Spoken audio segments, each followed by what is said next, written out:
الرحمن علم القرآن خلق الإنسان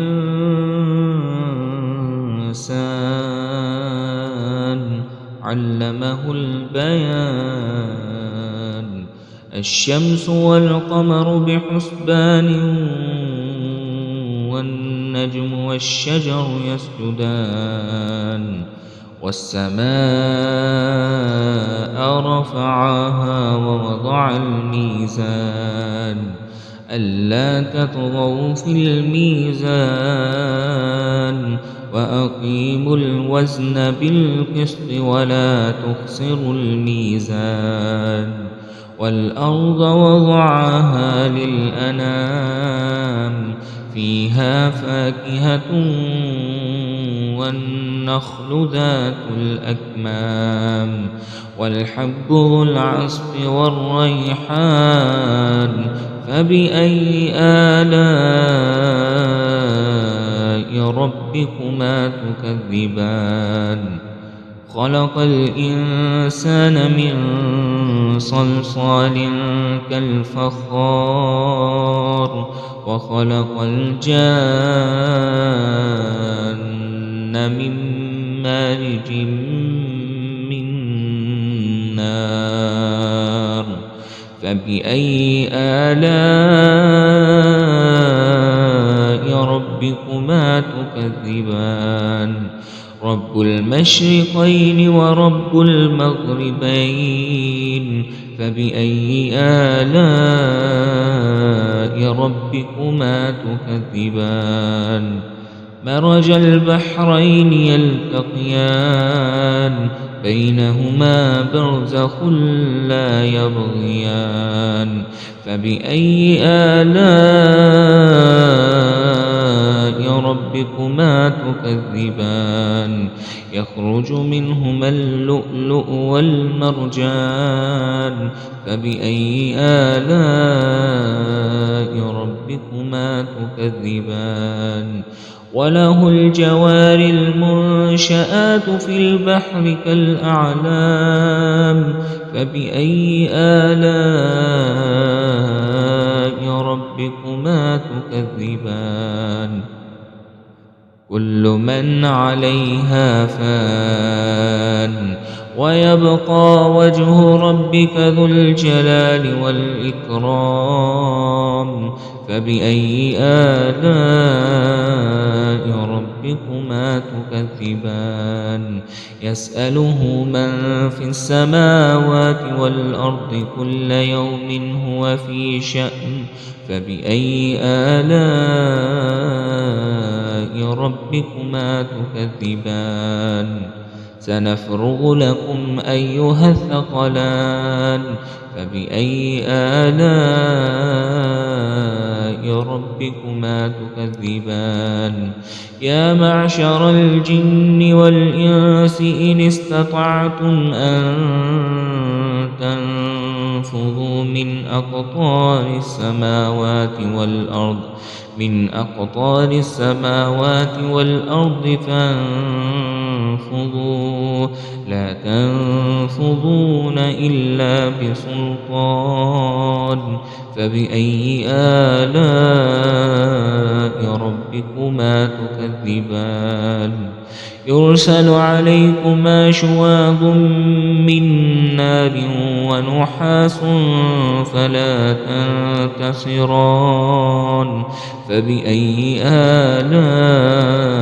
ربكما تكذبان فإذا انشقت السماء فكانت وردة كالدهان فبأي آلاء ربكما تكذبان فيومئذ لا يسأل عن ذنبه إنس ولا جان فبأي آلاء ربكما تكذبان يعرف المجرمون بسيماهم فيؤخذ بالنواصي والأقدام فبأي آلاء ربكما تكذبان هذه جهنم التي يكذب بها المجرمون يطوفون بينها وبين حميم آن فبأي آلاء ربكما تكذبان ولمن خاف مقام ربه جنتان فبأي آلاء ربكما تكذبان ذواتا أفنان فبأي آلاء ربكما تكذبان فيهما عينان تجريان فبأي آلاء ربكما تكذبان فيهما من كل فاكهة زوجان فبأي آلاء ربكما تكذبان متكئين على فرش بطائنها من استبرق وجنى الجنتين دان فبأي آلاء ربكما تكذبان فيهن قاصرات الطرف لم يطمثهن إنس قبلهم ولا جان فبأي آلاء ربكما تكذبان كأنهن الياقوت والمرجان فبأي آلاء ربكما تكذبان هل جزاء الإحسان إلا الإحسان فبأي آلاء ربكما تكذبان ومن دونهما جنتان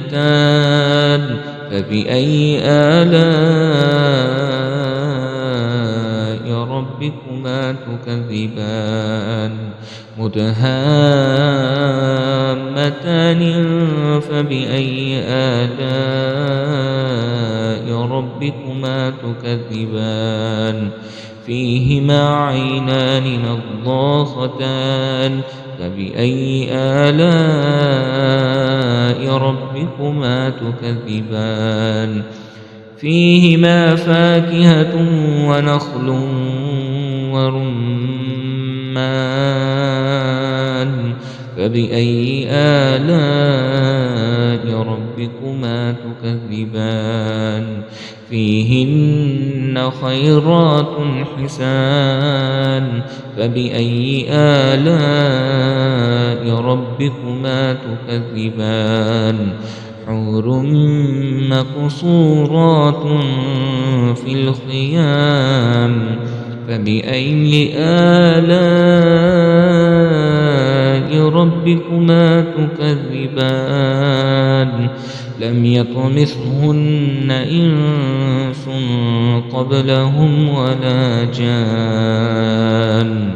فبأي آلاء ربكما تكذبان متكئين على رفرف خضر وعبقري حسان فبأي آلاء ربكما تكذبان تبارك اسم ربك ذي الجلال والإكرام